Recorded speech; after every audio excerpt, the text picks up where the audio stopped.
តីពុកម៉ែបងប្អូនប្រិយមិត្តជាទីគោរពសូមស្វាគមន៍មកកាន់ Channel តម្រាឆ្នោតយួនរបស់ Admin ថ្ងៃនេះ Admin មានលេខតម្រុយល្អៗរបស់ឆ្នោតយួនសម្រាប់យកមកចែកជូនពុកម៉ែបងប្អូននៅថ្ងៃទី24 ខែ 12 ឆ្នាំ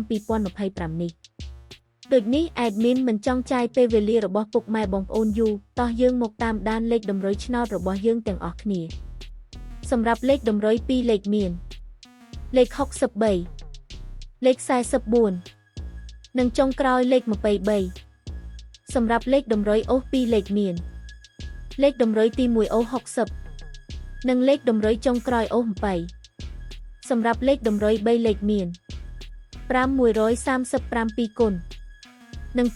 242គុណសម្រាប់លេខតម្រុយថ្ងៃនេះ Admin សូមជូនពរឲ្យពុកម៉ែបងប្អូននិងប្រិយមិត្តទាំងឡាយជួបតែសំណាងល្អទាំងអស់គ្នាហេងមានលាភមានជ័យ